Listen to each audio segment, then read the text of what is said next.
Em 3 horas, moradores enfrentaram o medo dentro de casa, numa escola e na rua. Indefeso, exposto, na linha de tiro, o morador registra o próprio desespero.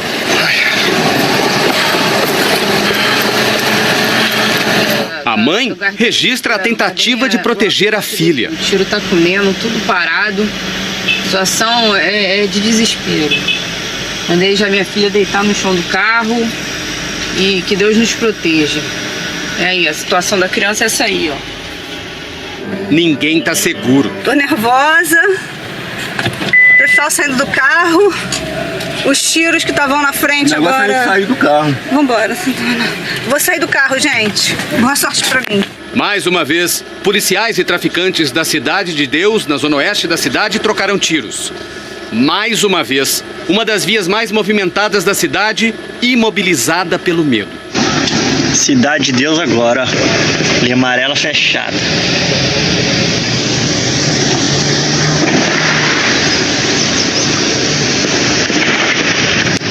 8h10 da manhã no Rio de Janeiro.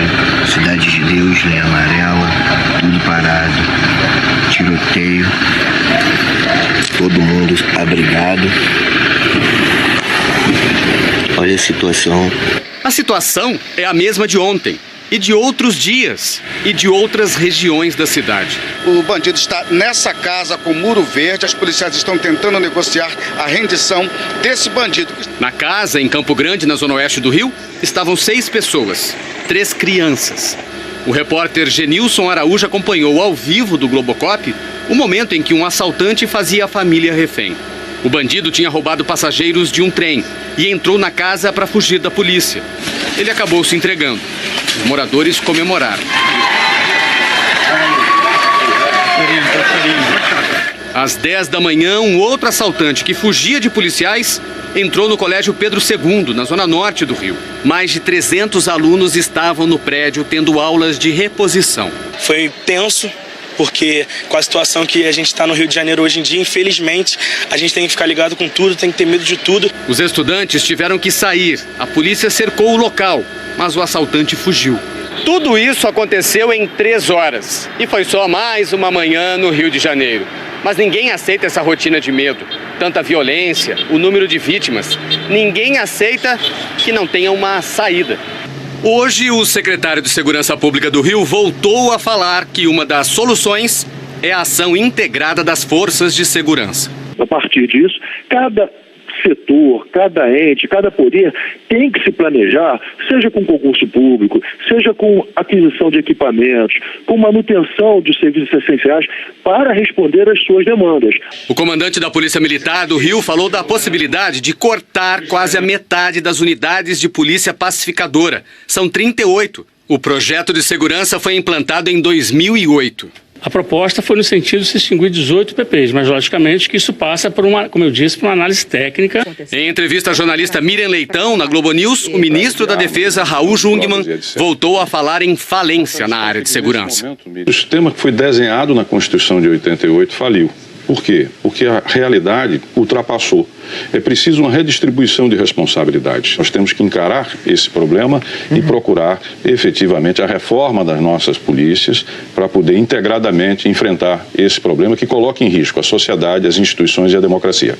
Depois de mais um dia de tensão na cidade, o governador minimizou a violência que os cariocas enfrentam. A cidade do Rio de Janeiro, é claro que nós temos uma região metropolitana muito forte, a cidade do Rio de Janeiro não é a cidade mais violenta do país. Mas se a gente vê os nossos noticiários, os nossos jornais, parece que é uma cobertura cruel o que a nossa área de segurança tem aqui, infelizmente. Neste ano, o estado do Rio já registrou 530 tiroteios. São 16 por dia. A conta é do aplicativo Onde Tem Tiroteio. Todo dia a mesma coisa, né, cara?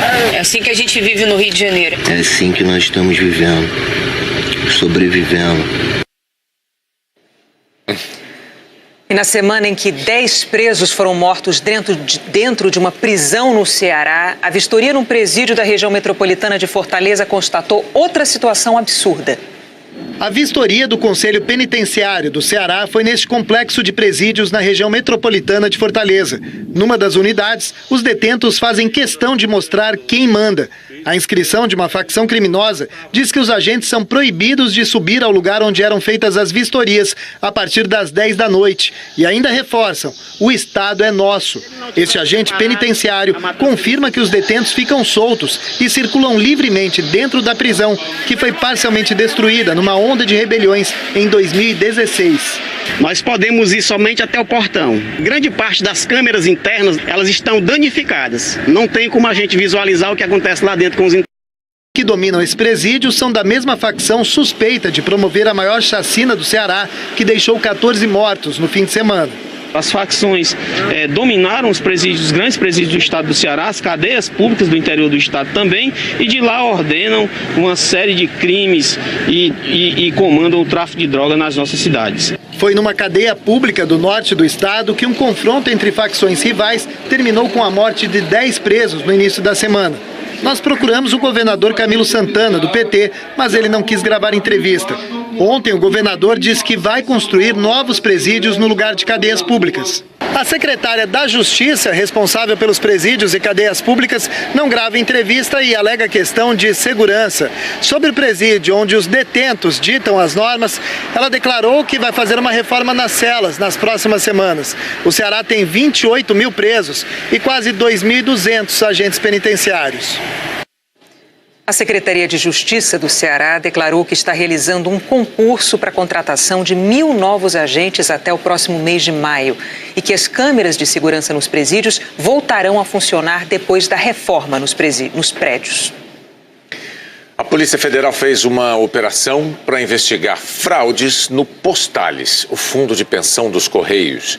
Entre as pessoas que prestaram depoimento está o atual presidente do BNDES, Paulo Rabelo de Castro. O Postales está entre os 15 maiores fundos de pensão do país em volume de recursos. As investigações apontaram a prática de fazer investimentos fracassados. E justamente pelas mãos de quem deveria proteger as aplicações: gestores, empresas de avaliação de risco e administradores de fundos. Segundo a Polícia Federal e o Ministério Público, ex-dirigentes do Postales autorizavam esses investimentos. Analistas emitiam relatórios técnicos falhos, com avaliações irreais para viabilizar a operação. As empresas que recebiam dinheiro do Postales repassavam parte dos recursos para os suspeitos de envolvimento no esquema. O rombo no fundo é de quase 6 bilhões de reais. Dinheiro dos funcionários dos Correios. Os aposentados estão tendo um desconto no valor do benefício para cobrir o rombo. É um desastre terrível, porque a base justamente da sobrevivência desses aposentados está nessa suplementação, está nessa aposentadoria paga pelo Postales. Para rastrear provas e possíveis envolvidos, a Polícia Federal e o Ministério Público deflagraram a Operação Pausari. Foram mais de 100 mandados de busca em Brasília, no Rio, em São Paulo e em Alagoas. E a Justiça autorizou 46 de condução coercitiva, convertidos em intimações por causa da proibição de coercitivas decidida pelo ministro Gilmar Mendes, em dezembro. O presidente do BNDES, Paulo Rabelo de Castro, foi alvo de busca e intimação. Ele foi fundador da SR Rating, uma das empresas contratadas pelo Postales para fazer a avaliação econômico-financeira de alguns dos empreendimentos, muito provavelmente para dar uma aparência de legalidade aos papéis comprados pelo fundo de pensão, segundo a decisão do juiz Valisney de Oliveira, que autorizou a operação. Rabelo foi ouvido na Polícia Federal em Brasília.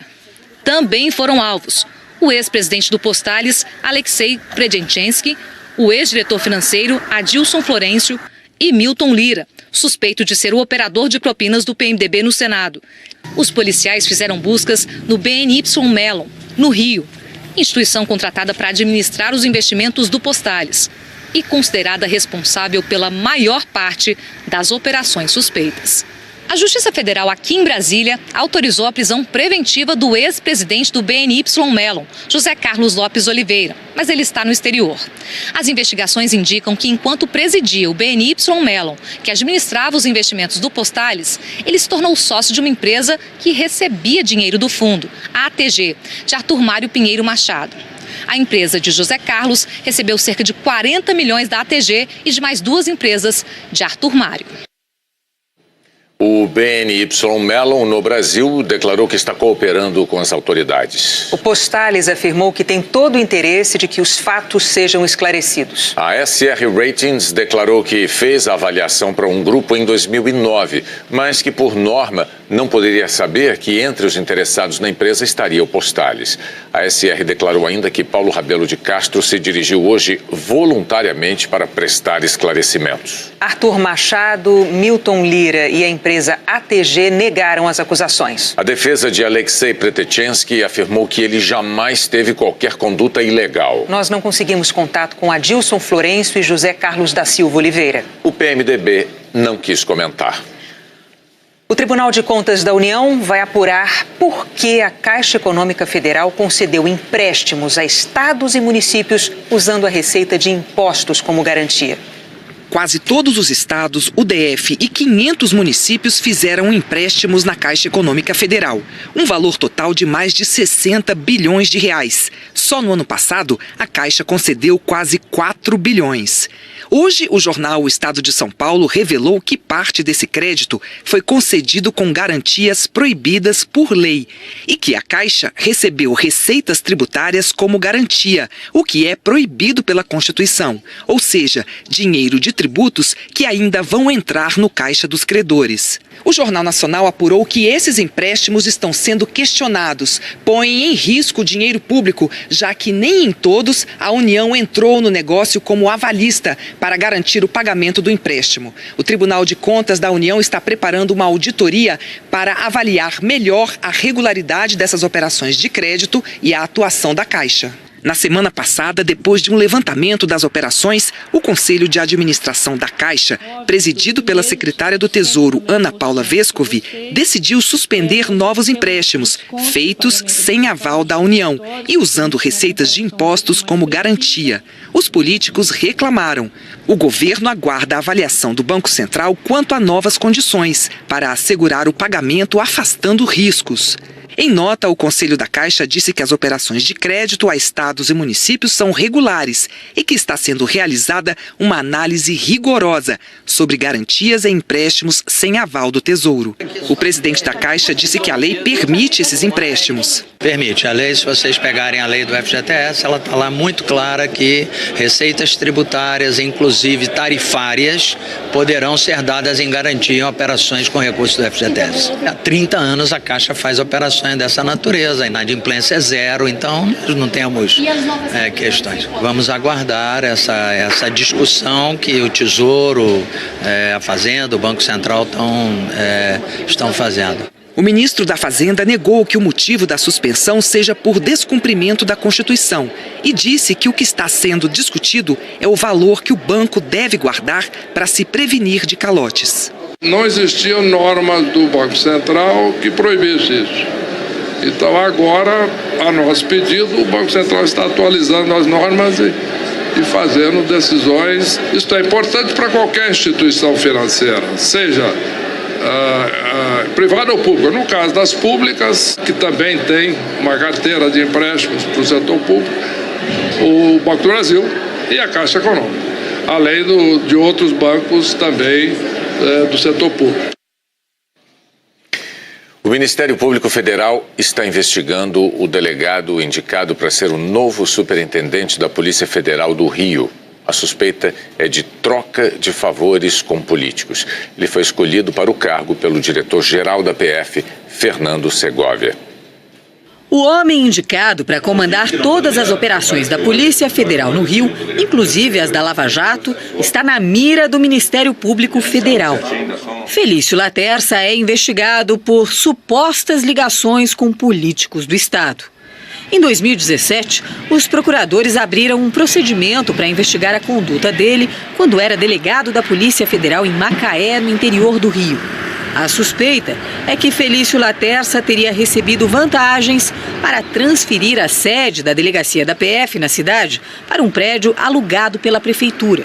Segundo as investigações, o dono do imóvel é Clementino da Conceição, que na época era prefeito de Santa Maria Madalena, outra cidade do interior do estado, e aliado político do prefeito de Macaé, doutor Aloísio. De acordo com o Ministério Público, o prefeito queria garantir que o imóvel continuasse alugado, proporcionando rendimentos ao proprietário. E Felício Laterça faria esforços para a mudança de prédio em troca de privilégios e um cargo no Legislativo para o irmão, Rodolfo Laterça. Rodolfo é agente penitenciário concursado e foi presenteado com um cargo comissionado no gabinete do então deputado Farid Abraão, do PTB. Segundo as investigações, ele também é integrante do grupo político ligado ao prefeito de Macaé. A decisão de trocar o comando da Polícia Federal no Rio foi do diretor-geral da PF, Fernando Segovia. Indicado pelo PMDB no Senado, ele já foi alvo de críticas de que poderia enfraquecer as investigações de políticos na Lava Jato. A nomeação do novo superintendente da PF no Rio ainda depende da aprovação do Ministério da Justiça, que disse que não foi informado da indicação de Felício Laterça. E hoje o irmão do delegado assumiu um novo posto. Rodolfo Laterça virou subsecretário de Gestão Operacional da Secretaria de Estado de Administração Penitenciária, nomeado pelo governador Luiz Fernando Pezão, do PMDB. Na prática, ele vai ser o responsável por todos os presídios do estado do Rio, inclusive a cadeia pública de Benfica, onde estão os presos da Lava Jato. Entre eles, deputados do PMDB que fazem parte da cúpula da Assembleia Legislativa, onde Rodolfo trabalhava até ontem, justamente no gabinete de um deputado do partido.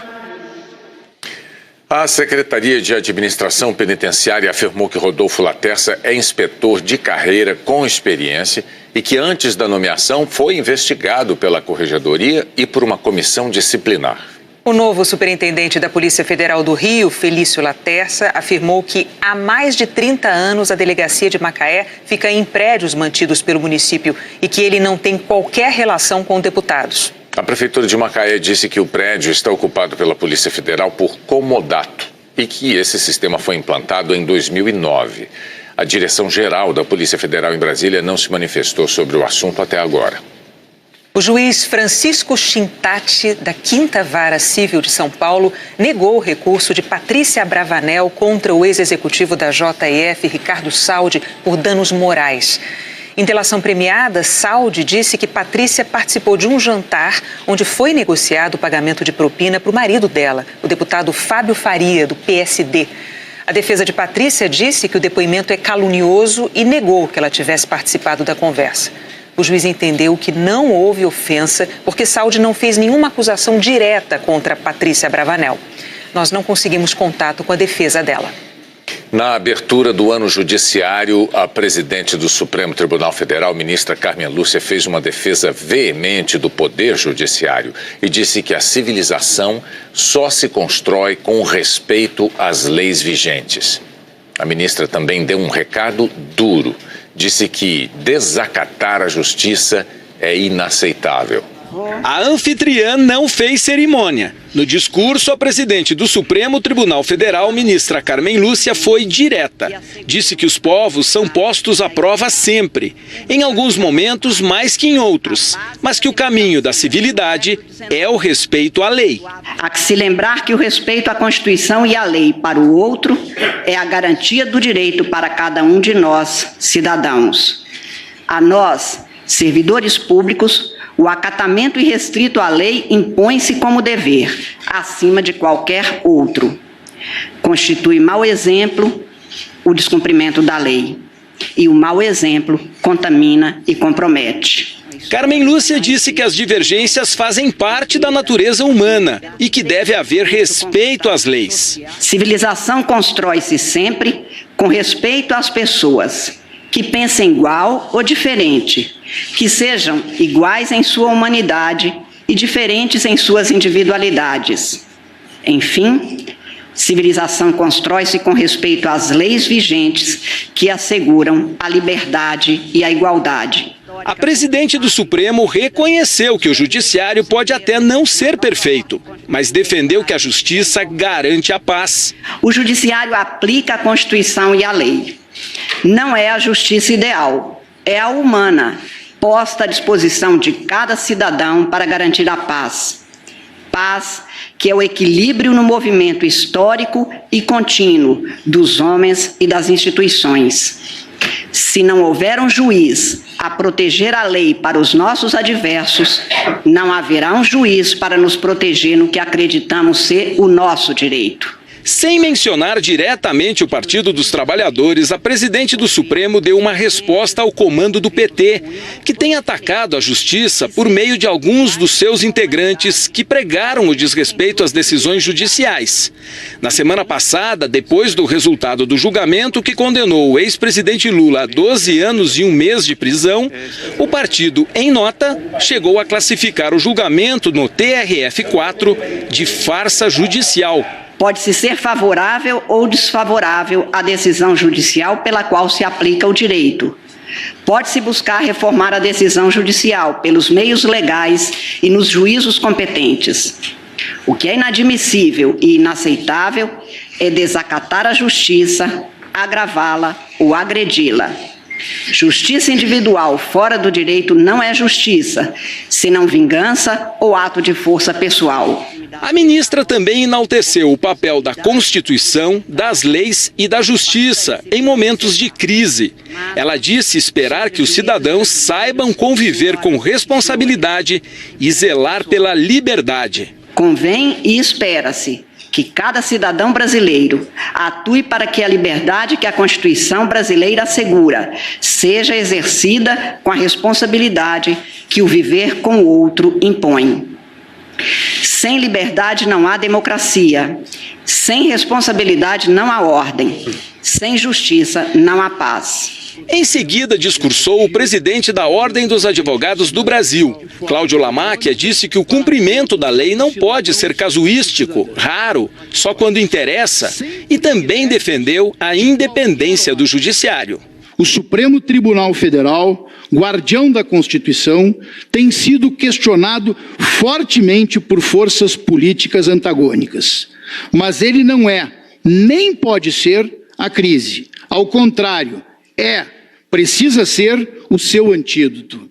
Igualmente, assistimos a tentativas inaceitáveis de constranger e influenciar magistrados, por meio de pressões políticas, em flagrante desrespeito à independência do Poder Judiciário.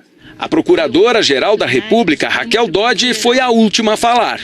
Ela disse que a corrupção ainda é disseminada no Brasil. O Ministério Público irmana-se ao sentimento dos membros desta augusta corte, que reconhece que vivenciamos os brasileiros a dura realidade de aumento da violência urbana, de corrupção ainda disseminada, de crise nas prisões e de sentimento de impunidade. Os olhos do país e o coração de todo o povo observam e sentem o que pensam e decidem os órgãos do sistema de justiça, com a atenção que nos impulsiona, no Ministério Público, a agir firmemente em nome do interesse público, a encontrar caminhos que façam chegar justiça aos mais necessitados e a endireitar os atos tortuosos dos que desviam direito público. Dodge destacou as prioridades do Ministério Público, entre elas a defesa da prisão após a condenação em segunda instância, autorizada pelo Supremo Tribunal Federal em 2016. O Ministério Público tem agido e pretende continuar a agir com o propósito de buscar resolutividade para que a justiça seja bem distribuída, para que haja o cumprimento da sentença criminal após o duplo grau de jurisdição que evita impunidade, para defender a dignidade humana, de modo a erradicar a escravidão moderna, a discriminação que causa infelicidade e para assegurar acesso à educação, à saúde e a serviços públicos de qualidade. A plateia aplaudiu os discursos. Entre os convidados, o presidente da República, Michel Temer, e os presidentes do Senado, Eunício Oliveira, da Câmara, Rodrigo Maia, do Tribunal de Contas da União, Raimundo Carreiro. Também estava previsto que Michel Temer discursaria. O ajudante de ordem chegou a levar para ele a pasta com o discurso, mas Temer acabou desistindo. Assessores do presidente informaram que Temer mudou de ideia depois que soube que os presidentes da Câmara e do Senado não falariam. Mais tarde, para assessores, Temer disse que se arrependeu e que deveria ter falado para reiterar a determinação constitucional da separação e equilíbrio dos poderes. A presidente do Supremo, Carmen Lúcia, já disse que o fato de 2018 ser um ano político com eleições para presidente não significa que vai haver interferência na pauta do judiciário. O ano será de julgamentos polêmicos, como o fim do foro privilegiado. O STF também deverá receber a conclusão de inquéritos que envolvem o presidente Michel Temer e outros políticos investigados na Lava Jato. Carmen Lúcia presidirá o STF até setembro, quando passará o cargo ao ministro Dias Toffoli. E agora há pouco, numa outra cerimônia, no primeiro dia de julgamentos do ano no Tribunal Superior Eleitoral, a Procuradora-Geral da República, Raquel Dodge, defendeu a lei da ficha limpa. Ela disse que o Ministério Público Eleitoral vai atuar para fazer a lei prevalecer nas eleições de outubro. A lei da ficha limpa impede a candidatura de políticos condenados por um tribunal colegiado. O Ministério Público Eleitoral, senhor ministro-presidente, tem cumprido e continuará a cumprir sua atribuição de, na Justiça Eleitoral, zelar pelo respeito à lei, à igualdade de condições entre os concorrentes, a candidatura de quem, mesmo sendo pequeno ou menos abastado, oferece-se para representar a sociedade. Estará pronto para coibir a corrupção e a fraude eleitoral, para que a lei da ficha limpa prevaleça, para que os recursos públicos que compõem os diversos fundos eleitorais sejam corretamente aplicados. A seguir, as novidades da Previdência na hora de pedir salário. O presidente Michel Temer, que é também procurador do Estado de São Paulo aposentado, não recebeu os benefícios referentes aos meses de novembro e de dezembro do ano passado. Segundo o governo de São Paulo, o presidente não fez o recadastramento obrigatório, chamado de prova de vida, e por isso o pagamento foi suspenso. Em outubro, o último mês que ele recebeu, o benefício foi de R$22 mil. A assessoria do Palácio do Planalto informou que Temer já tomou as providências para o recadastramento. O INSS anunciou que a aposentadoria por tempo de contribuição e o salário maternidade poderão ser solicitados por telefone ou pela internet. No mundo ideal, na hora que o cidadão for registrar seu filho no cartório, o INSS vai automaticamente fazer a concessão desse benefício para o cidadão e o cidadão poderá receber seu benefício sem precisar ir a uma agência do INSS. No mundo real, ainda não é assim. Mônica ganhou o bebê há apenas 9 dias e hoje teve de ir com ele a uma agência para dar entrada no pedido de salário maternidade. Nem tirei os pontos ainda, que foi cesárea. Tive que vir para poder estar resolvendo. Vou estar sem trabalhar e eu tenho que contar com esse dinheiro para poder pagar as dívidas que não cessam, né? No mundo ideal, o cidadão vai receber um comunicado do INSS informando que ele está apto a se aposentar por tempo de contribuição. Bastando que o cidadão faça uma ligação ao 135 e se manifeste o interesse em receber essa aposentadoria de forma automática. Mas no mundo real, o 135 nem sempre funciona. Dona Fátima ligou várias vezes. Chama, ou ninguém atende, ou quando atende 1 minuto, aguarde 1 minuto, por favor, aguarde 1 minuto e esse minuto é difícil de passar, né? Problema que já foi mostrado no Jornal Nacional. No início do ano, o repórter Elter Duarte esperou quase meia hora para ser atendido pelo 135. Quando conseguiu... Entendo. Então, realmente, estamos com problema no sistema, mas o senhor vai ter que retornar o contato e verificar. Caiu a ligação. Quem procura as agências também enfrenta fila e burocracia, porque outro tipo de atendimento pela internet nem sempre funciona. Seu Milton não conseguiu resolver de casa o problema dele, e não foi por falta de tentativa. E várias vezes. Minha filha é analista de sistema no STJ, ela que entende, entra, não dá certo, não. Mesmo com tantos problemas, o INSS diz que já na semana que vem, o salário maternidade poderá ser solicitado pela internet ou pelo telefone 135. O mesmo ocorrerá a partir de março com a aposentadoria por tempo de contribuição. O 135 passou por umas dificuldades nos últimos meses, já foram corrigidos os problemas. Nos próximos 30 dias o problema vai ser 100% resolvido no prazo de atendimento, que é de 15 minutos no máximo o atendimento. As regras novas para o despacho de bagagem nos aeroportos completaram 6 meses e com um efeito bem visível. O número de reclamações dos passageiros dobrou. A última moda no aeroporto é viajar mais leve, com uma mala pequena, para conseguir levar junto na cabine do avião. Cadê a malona grande? Não tem, né? Não vai, ainda mais para viagem rápida, assim. A Thaís, que já pagou para despachar 2 malas, R$60 cada, estava torcendo para não ter que fazer o mesmo com essa. Eu vou tirar a dúvida ali com o rapaz, mas eu quero que eu leve dentro do avião para não ter que pagar mais nada. Os brasileiros passaram a pesar melhor o que vale a pena levar numa viagem de avião depois da resolução da Agência Nacional de Aviação Civil, que permite que as empresas aéreas vendam passagens com franquias de bagagem diferentes, sem custo extra. Só mesmo uma mala assim, de mão, com até 10 quilos. A promessa era que, cobrando a parte pelas outras malas, as passagens ficariam mais baratas. E elas ficaram, segundo o IBGE, queda de 15% na média em agosto, 2 meses depois de as empresas cobrarem pela mala despachada. Já em setembro, os preços das passagens aéreas subiram mais de 20% e ficaram num sobe e desce, até janeiro. Se você cobra bagagem, você deveria baratear o preço da passagem. Infelizmente, não é o que acontece.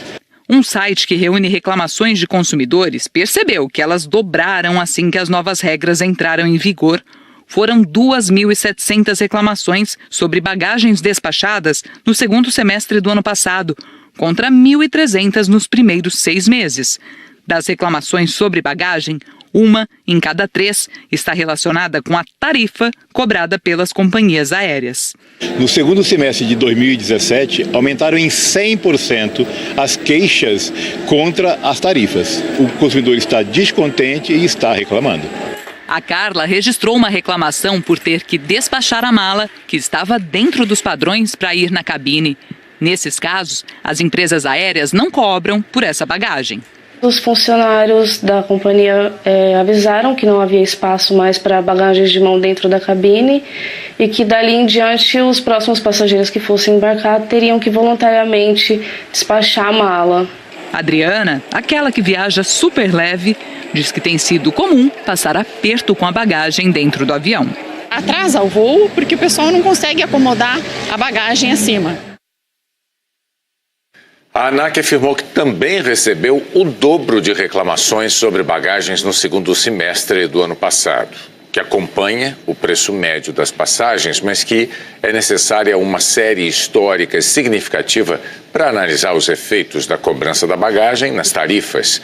A Associação Brasileira das Empresas Aéreas considerou natural que o processo de adaptação gere dúvidas e insatisfações e declarou que, diante do total de clientes atendidos, foram poucos que registraram reclamações. A balança comercial brasileira teve o melhor resultado para o mês de janeiro em 12 anos. As exportações superaram as importações em 2 bilhões e 700 milhões de dólares. As vendas de automóveis para o exterior continuaram em alta. O país também vendeu mais soja, milho e carne e importou mais combustíveis e máquinas.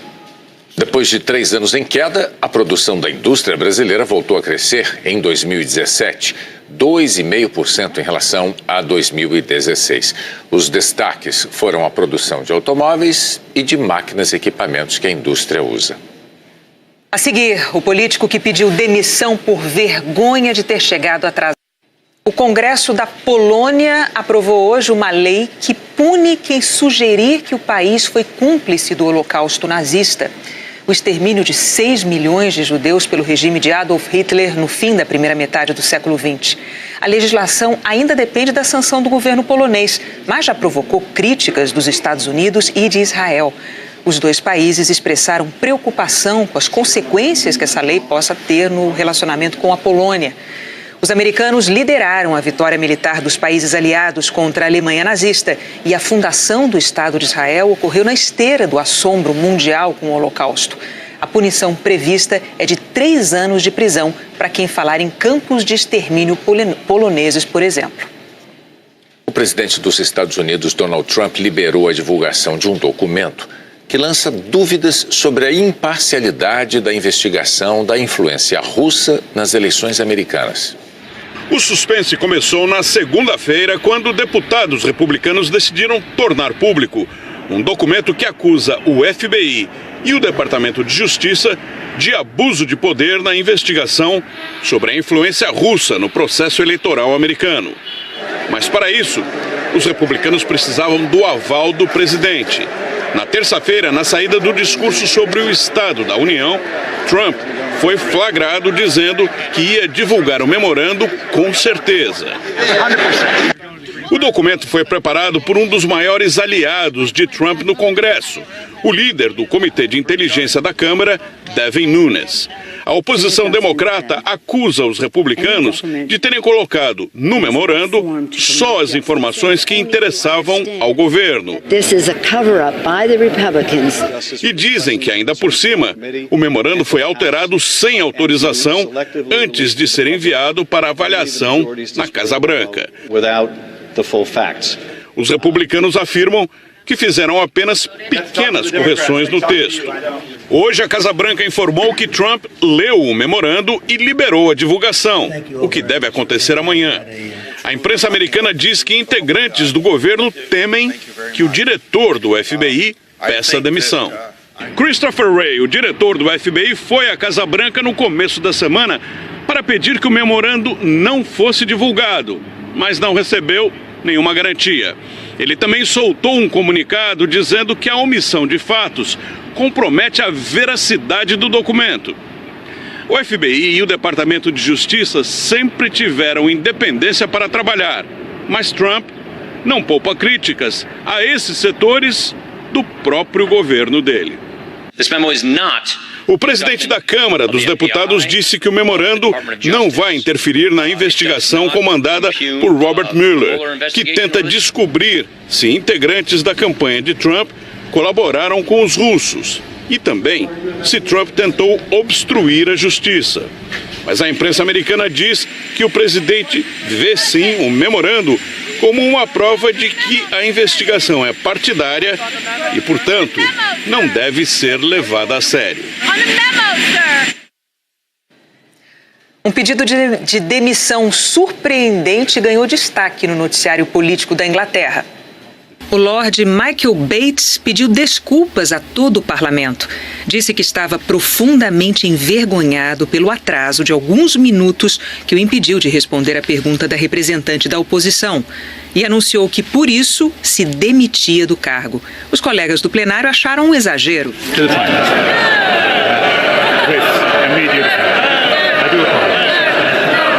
Não adiantou. Bates declarou que o pedido tinha efeito imediato e saiu da casa. Mas a primeira-ministra Theresa May recusou a demissão. As chuvas do começo desse ano tiveram reflexos nos reservatórios brasileiros. Quem traz os detalhes sobre este assunto, claro, é a Maria Júlia Coutinho, ao vivo de São Paulo. Boa noite, Maju. Oi, Bonner. Boa noite para você, para Renato e para todos. Olha só, vamos fazer esse pequeno balanço aí, porque a chuva conseguiu manter o nível, por exemplo, do Descoberto, o principal reservatório lá do Distrito Federal, que fechou o mês com 43% da capacidade. No pior da crise por lá, em novembro, ele chegou a 5,3%. Agora veja como estão dois reservatórios importantes para a geração de energia. Furnas está com quase 21%, depois de ter ficado com menos de 10% 1%, mas continua pior do que em janeiro do ano passado, viu? Sobradinho, que é importante para o Nordeste, chegou a míseros 2,71% aí e terminou o mês de janeiro com 13,78%. Ainda é baixo, né? Vamos saber agora da chuva amanhã. Temporais devem atingir o interior da Bahia, do Piauí, do Maranhão, grande parte aí da região norte e também da centro-oeste. E o aviso de perigo continua valendo aqui para áreas de Minas Gerais e do Espírito Santo. Amanhã tem sol aonde? No sul de Minas Gerais, também aqui em grande parte de Mato Grosso do Sul, do estado de São Paulo e em quase toda a região sul. E em vários pontos da região sul, a umidade relativa do ar pode descer a ladeira, chegando a menos de 20%. Lá no oeste gaúcho, é muito baixo isso. Inclusive, a estiagem já fez com que 6 municípios do Rio Grande do Sul decretassem aqui situação de emergência e Bagé vai começar a racionar água na próxima segunda-feira. Ainda falando do sul, é de lá que vem essa imagem curiosa, viu, Bonner? Trata-se do chamado arco-íris de fogo. Esse aí apareceu lá em Ribeirão Claro, que é no norte do Paraná, e foi gravado pelo telespectador André Nassif. O André Nassif gravou com a câmera na horizontal, Renata Vasconcelos. Que espetáculo. O seu fica a dica. Isso é maravilhoso, que a pessoa se toca de que é o seguinte, né? Na internet, tela é pequenininha. Aí ele faz lá na vertical e tá tudo certo, né? Em todas as redes sociais. Mas na televisão, gente, olha esta tela da Maria Júlia Coutinho. Dá uma olhada. Bota de novo a imagem, gente, aqui do arco-íris. Olá, foi hoje bonito. Isso, Maju? Foi hoje Não, isso foi no começo da semana. A gente recebeu hoje, mas foi no domingo isso. Olha só que bonito. Fica a dica do Bonner, tá aí, ó. E que semana, então, né? E que semana espetacular. Que lua que teve ontem que você anunciou. Foi linda a lua, né? Aliás, aliás, diga-se, no Rio de Janeiro, além da lua, que estava muito visível e muito bonita, a temperatura... Que temperatura, né? Temperatura que faz com que as funções vitais de um ser humano sejam preservadas e respeitadas. É uma coisa espetacular. E amanhã, como é que ficam as temperaturas? Temperatura que o William Bonner gosta. Olha só, vou guardar o Rio aí para o final. Deixa eu falar das outras temperaturas. 32 lá em Porto Alegre, Bonner também em Campo Grande, lá com sol nessas duas capitais. São Paulo com 27, previsão de garoa à noite. 31 graus em Maceió e em João Pessoa. Lá no Recife com 32, da praia numa boa aqui nessas capitais, chuva o dia todo e 26 graus em BH, 28 em Porto Velho, tempo bem carrancudo, São Luís com 30 e chuva o dia inteirinho. O Rio, agora sim para vocês, amanhece com chuva fraca, mínima de 19, à tarde essa chuva pode encorpar, Bonner, e a máxima vai ser de 32, pelo visto não é a máxima que te agrada muito. Não é, mas é suportável, 32 a gente aguenta. Obrigado, Maju. Tchau, até mais. Até mais.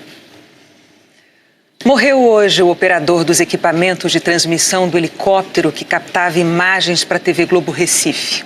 Miguel Brendo Pontes, de 21 anos, estava no helicóptero que caiu há 10 dias na praia de Brasília Teimosa, a 30 metros da areia.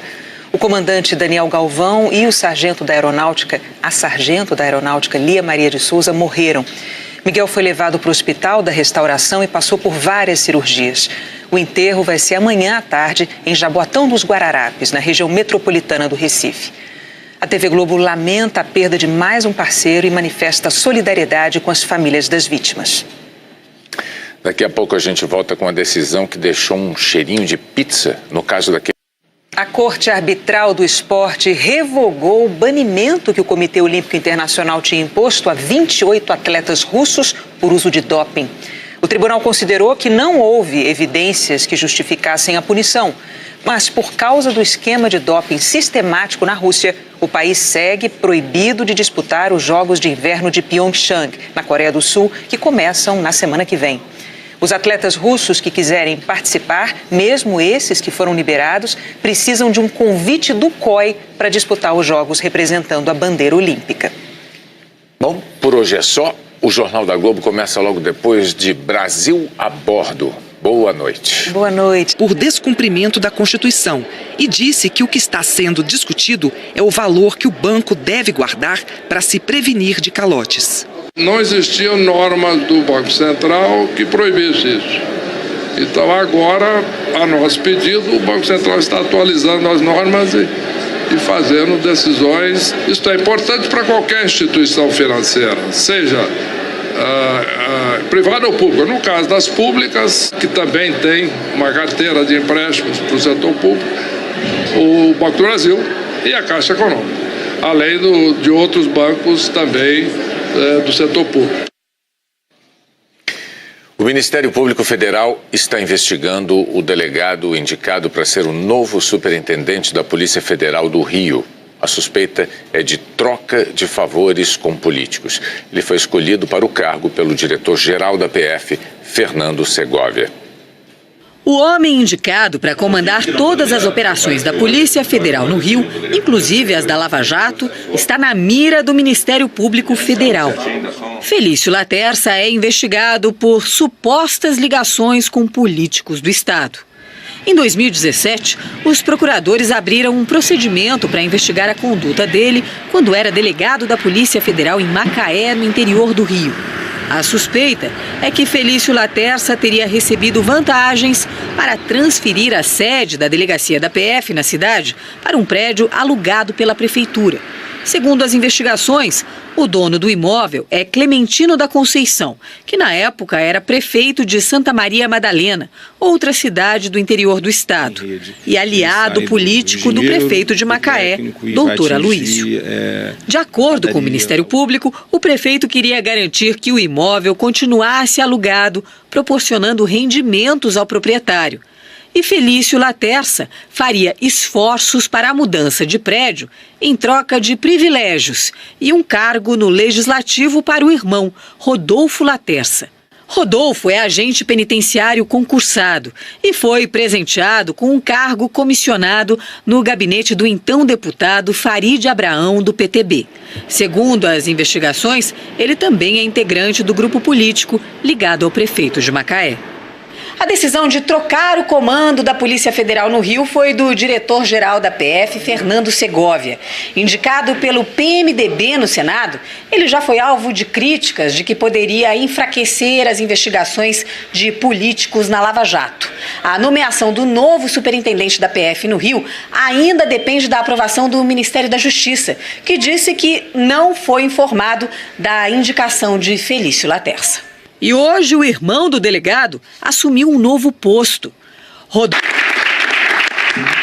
Entre os convidados, o presidente da República, Michel Temer, e os presidentes do Senado, Eunício Oliveira, da Câmara, Rodrigo Maia, do Tribunal de Contas da União, Raimundo Carreiro. Também estava previsto que Michel Temer discursaria. O ajudante de ordem chegou a levar para ele a pasta com o discurso. Mas Temer acabou desistindo. Assessores do presidente informaram que Temer mudou de ideia depois que soube que os presidentes da Câmara e do Senado não falariam. Mais tarde, para assessores, Temer disse que se arrependeu e que deveria ter falado para reiterar a determinação constitucional da separação e equilíbrio dos poderes.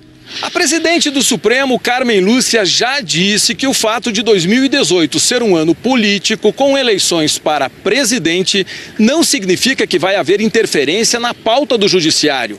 O ano será de julgamentos polêmicos, como o fim do foro privilegiado. O STF também deverá receber a conclusão de inquéritos que envolvem o presidente Michel Temer e outros políticos investigados na Lava Jato. Carmen Lúcia presidirá o STF até setembro, quando passará o cargo ao ministro Dias Toffoli. E agora há pouco, numa outra cerimônia, no primeiro dia de julgamentos do ano no Tribunal Superior Eleitoral, a Procuradora-Geral da República, Raquel Dodge, defendeu a lei da ficha limpa. Ela disse que o Ministério Público Eleitoral vai atuar para fazer a lei prevalecer nas eleições de outubro. A lei da ficha limpa impede a candidatura de políticos condenados por um tribunal colegiado. O Ministério Público Eleitoral, senhor ministro-presidente, tem cumprido e continuará a cumprir sua atribuição de, na Justiça Eleitoral, zelar pelo respeito à lei, à igualdade de condições entre os concorrentes, a candidatura de quem, mesmo sendo pequeno ou menos abastado, oferece-se para representar a sociedade. Estará pronto para coibir a corrupção e a fraude eleitoral, para que a lei da ficha limpa prevaleça, para que os recursos públicos que compõem os diversos fundos eleitorais sejam corretamente aplicados. A seguir, as novidades da Previdência na hora de pedir salário. O presidente Michel Temer, que é também procurador do estado de São Paulo aposentado, não recebeu os benefícios referentes aos meses de novembro e de dezembro do ano passado. Segundo o governo de São Paulo, o presidente não fez o recadastramento obrigatório, chamado de prova de vida, e por isso o pagamento foi suspenso. Em outubro, o último mês que ele recebeu, o benefício foi de R$ 22 mil. A assessoria do Palácio do Planalto informou que Temer já tomou as providências para o recadastramento. O INSS para reiterar a determinação constitucional da separação e equilíbrio dos poderes. A presidente do Supremo, Carmen Lúcia, já disse que o fato de 2018 ser um ano político com eleições para presidente não significa que vai haver interferência na pauta do judiciário. O ano será de julgamentos polêmicos, como o fim do foro privilegiado. O STF também deverá receber a conclusão de inquéritos que envolvem o presidente Michel Temer e outros políticos investigados na Lava Jato. Carmen Lúcia presidirá o STF até setembro, quando passará o cargo ao ministro Dias Toffoli. E agora há pouco, numa outra cerimônia, no primeiro dia de julgamentos do ano no Tribunal Superior Eleitoral, a Procuradora-Geral da República, Raquel Dodge, defendeu a lei da ficha limpa. Ela disse que o Ministério Público Eleitoral vai atuar para fazer a lei prevalecer nas eleições de outubro. A lei da ficha limpa impede a candidatura de políticos condenados por um tribunal colegiado. O Ministério Público Eleitoral, senhor ministro-presidente, tem cumprido e continuará a cumprir sua atribuição de, na Justiça Eleitoral, zelar pelo respeito à lei, à igualdade de condições entre os concorrentes, a candidatura de quem, mesmo sendo pequeno ou menos abastado, oferece-se para representar a sociedade. Estará pronto para coibir a corrupção e a fraude eleitoral, para que a lei da ficha limpa prevaleça, para que os recursos públicos que compõem os diversos fundos eleitorais sejam corretamente aplicados. A seguir, as novidades da Previdência na hora de pedir salário. O presidente Michel Temer, que é também procurador do estado de São Paulo aposentado, não recebeu os benefícios referentes aos meses de novembro e de dezembro do ano passado. Segundo o governo de São Paulo, o presidente não fez o recadastramento obrigatório, chamado de prova de vida, e por isso o pagamento foi suspenso. Em outubro, o último mês que ele recebeu, o benefício foi de R$ 22 mil. A assessoria do Palácio do Planalto informou que Temer já tomou as providências para o recadastramento. O INSS anunciou que a aposentadoria por tempo de contribuição e o salário maternidade poderão ser solicitados por telefone ou pela internet. No mundo ideal, na hora que o cidadão for registrar seu filho no cartório, o INSS vai automaticamente fazer a concessão desse benefício para o cidadão e o cidadão poderá receber seu benefício sem precisar ir a uma agência do INSS. No mundo real, ainda não é assim. Mônica ganhou o bebê há apenas 9 dias e hoje teve de ir com ele a uma agência para dar entrada no pedido de salário maternidade. Nem tirei os pontos ainda, que foi cesárea. Tive que me diariamente para prestar esclarecimentos. Arthur Machado, Milton Lira e a empresa ATG negaram as acusações. A defesa de Alexei Pretechensky afirmou que ele jamais teve qualquer conduta ilegal. Nós não conseguimos contato com Adilson Florencio e José Carlos da Silva Oliveira. O PMDB não quis comentar. O Tribunal de Contas da União vai apurar por que a Caixa Econômica Federal concedeu empréstimos a estados e municípios usando a receita de impostos como garantia. Quase todos os estados, o DF e 500 municípios fizeram empréstimos na Caixa Econômica Federal. Um valor total de mais de 60 bilhões de reais. Só no ano passado, a Caixa concedeu quase 4 bilhões. Hoje, o jornal O Estado de São Paulo revelou que parte desse crédito foi concedido com garantias proibidas por lei e que a Caixa recebeu receitas tributárias como garantia, o que é proibido pela Constituição, ou seja, dinheiro de tributos que ainda vão entrar no caixa dos credores. O Jornal Nacional apurou que esses empréstimos estão sendo questionados, põem em risco o dinheiro público, já que nem em todos a União entrou no negócio como avalista, para garantir o pagamento do empréstimo. O Tribunal de Contas da União está preparando uma auditoria para avaliar melhor a regularidade dessas operações de crédito e a atuação da Caixa. Na semana passada, depois de um levantamento das operações, o Conselho de Administração da Caixa, presidido pela secretária do Tesouro, Ana Paula Vescovi, decidiu suspender novos empréstimos, feitos sem aval da União e usando receitas de impostos como garantia. Os políticos reclamaram. O governo aguarda a avaliação do Banco Central quanto a novas condições para assegurar o pagamento afastando riscos.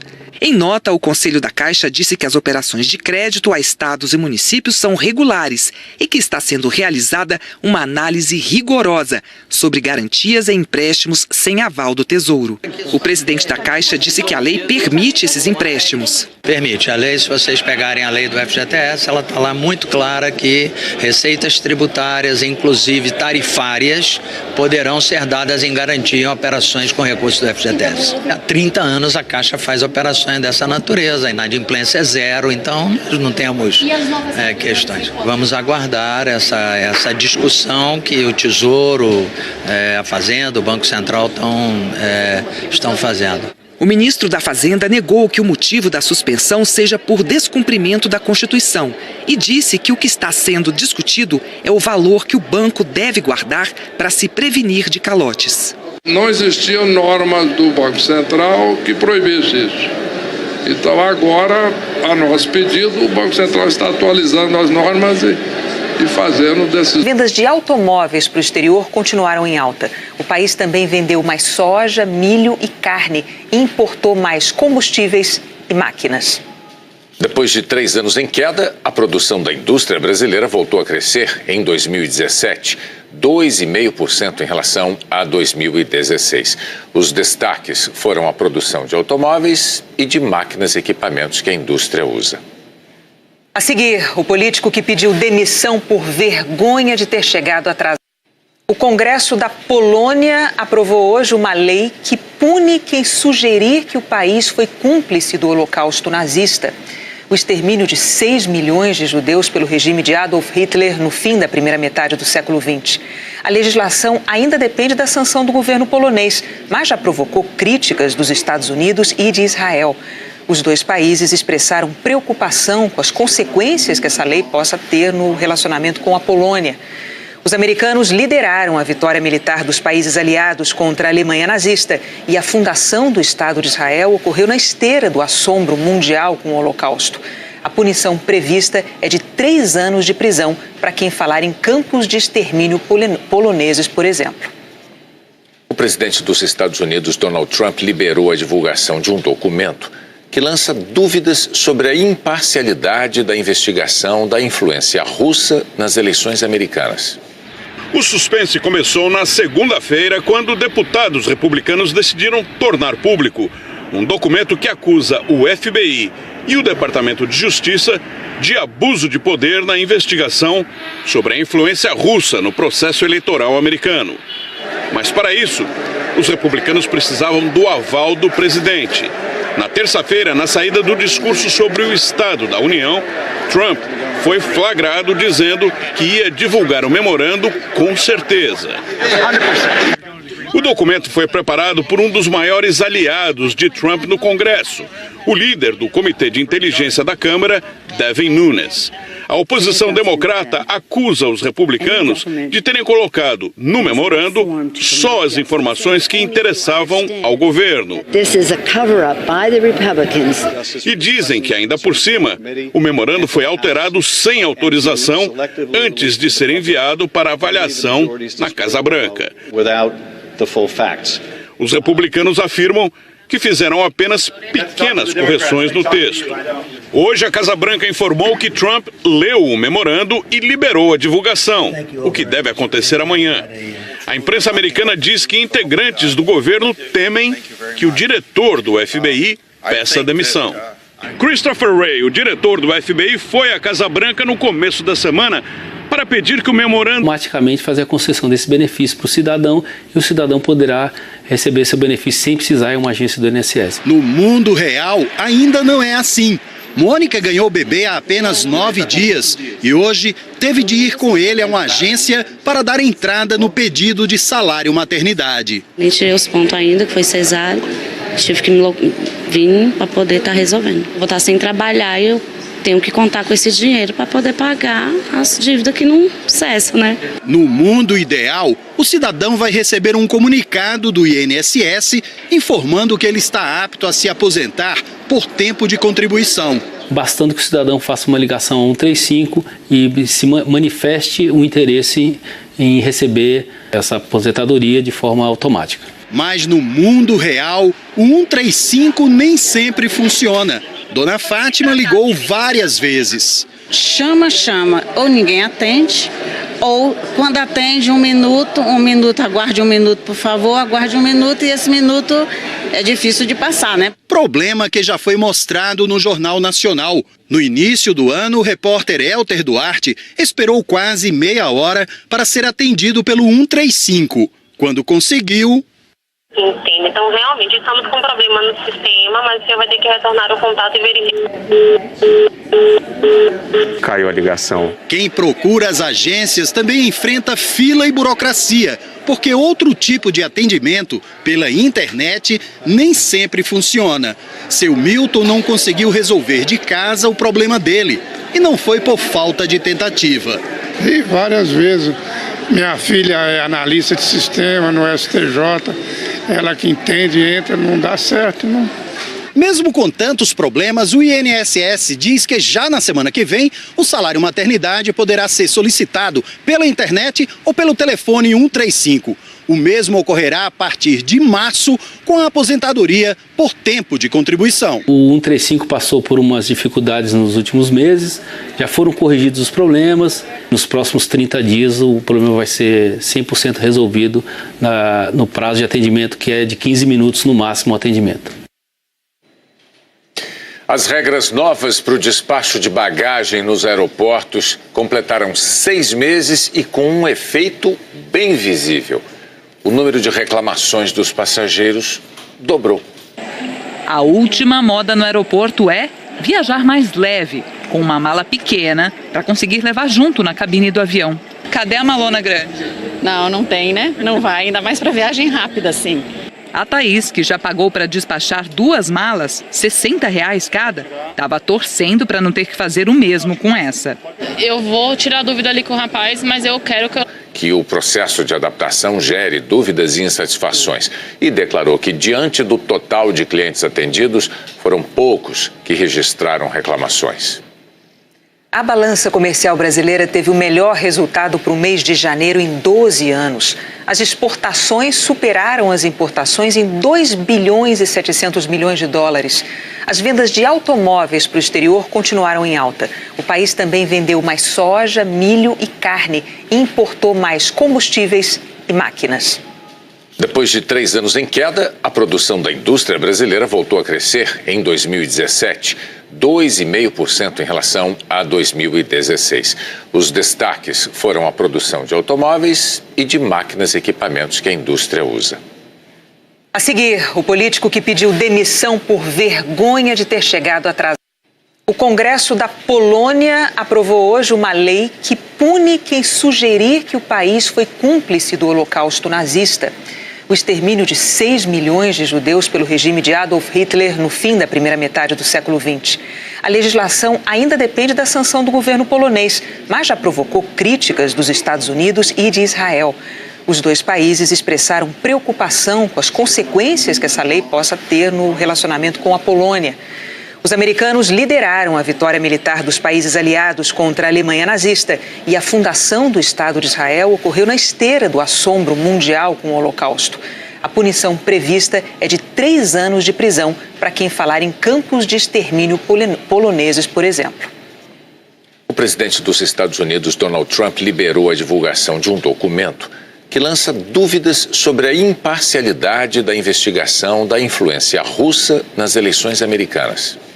O suspense começou na segunda-feira, quando deputados republicanos decidiram tornar público um documento que acusa o FBI e o Departamento de Justiça de abuso de poder na investigação sobre a influência russa no processo eleitoral americano. Mas para isso, os republicanos precisavam do aval do presidente. Na terça-feira, na saída do discurso sobre o Estado da União, Trump foi flagrado dizendo que ia divulgar o memorando com certeza. O documento foi preparado por um dos maiores aliados de Trump no Congresso, o líder do Comitê de Inteligência da Câmara, Devin Nunes. A oposição democrata acusa os republicanos de terem colocado no memorando só as informações que interessavam ao governo. E dizem que, ainda por cima, o memorando foi alterado sem autorização antes de ser enviado para avaliação na Casa Branca. Os republicanos afirmam que fizeram apenas reclamações sobre bagagem. Uma em cada 3 está relacionada com a tarifa cobrada pelas companhias aéreas. No segundo semestre de 2017, aumentaram em 100% as queixas contra as tarifas. O consumidor está descontente e está reclamando. A Carla registrou uma reclamação por ter que despachar a mala que estava dentro dos padrões para ir na cabine. Nesses casos, as empresas aéreas não cobram por essa bagagem.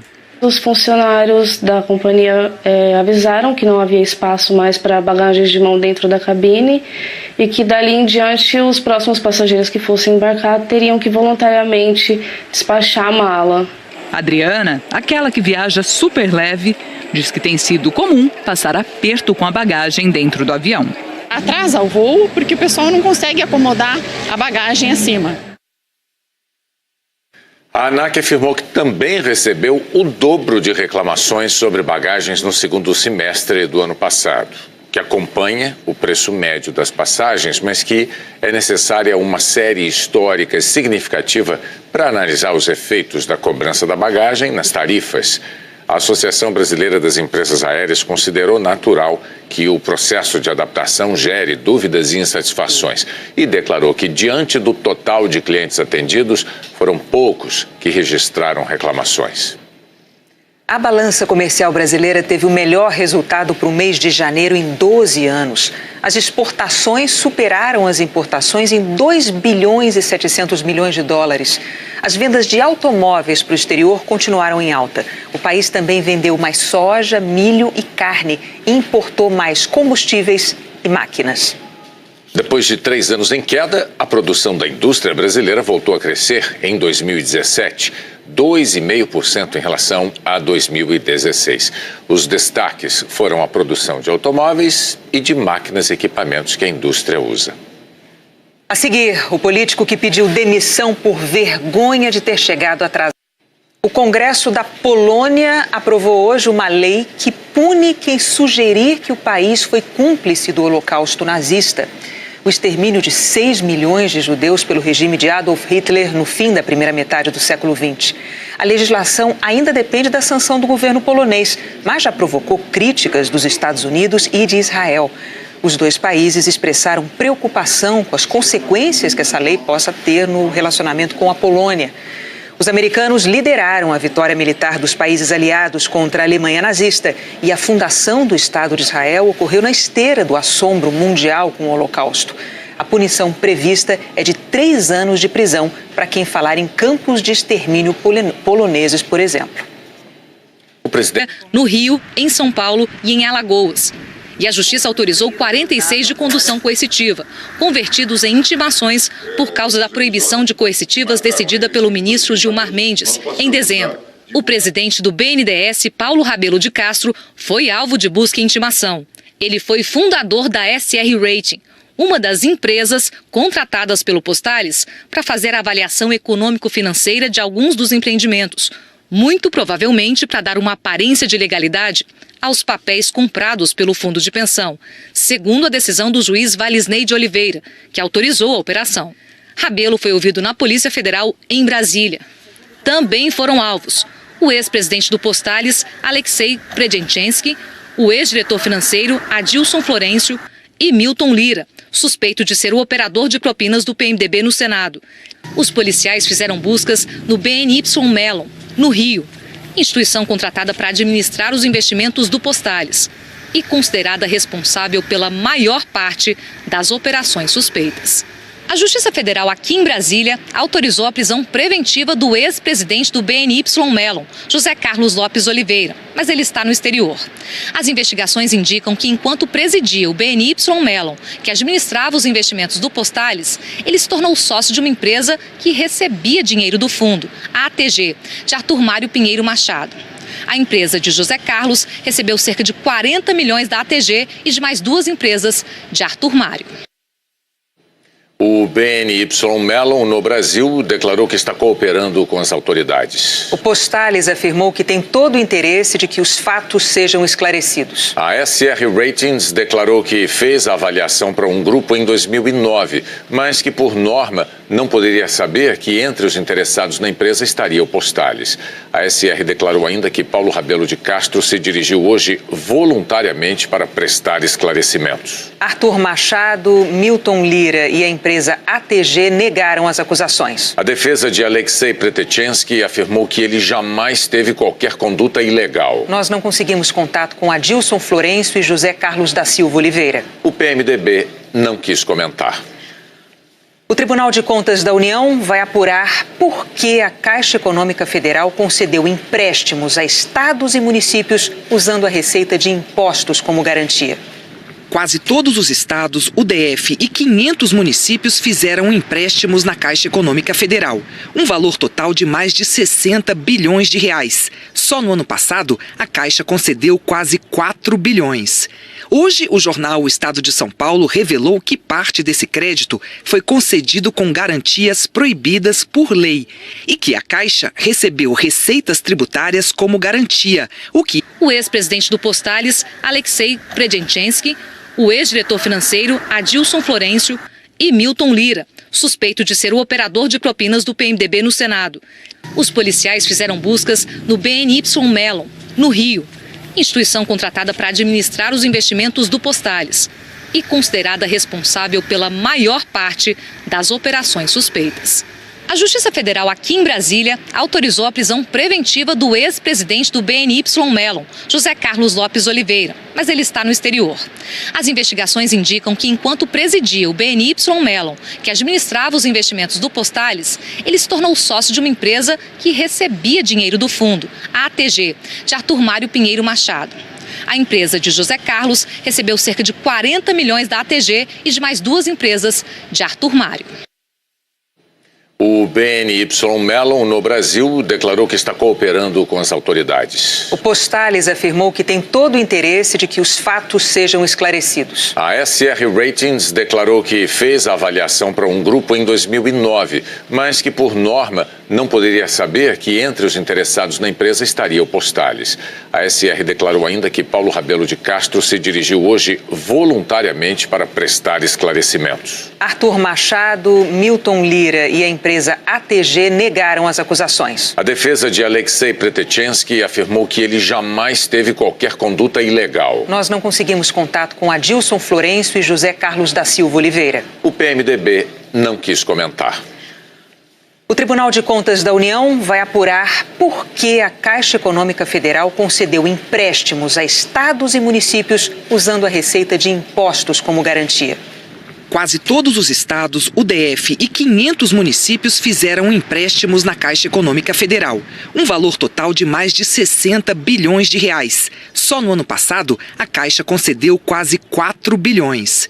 Hoje, o jornal O Estado de São Paulo revelou que parte desse crédito foi concedido com garantias proibidas por lei e que a Caixa recebeu receitas tributárias como garantia, o que é proibido pela Constituição, ou seja, dinheiro de tributos que ainda vão entrar no caixa dos credores. O Jornal Nacional apurou que esses empréstimos estão sendo questionados, põem em risco o dinheiro público, já que nem em todos a União entrou no negócio como avalista para garantir o pagamento do empréstimo. O Tribunal de Contas da União está preparando uma auditoria para avaliar melhor a regularidade dessas operações de crédito e a atuação da Caixa. Na semana passada, depois de um levantamento das operações, o Conselho de Administração da Caixa, presidido pela secretária do Tesouro, Ana Paula Vescovi, decidiu suspender novos empréstimos, feitos sem aval da União.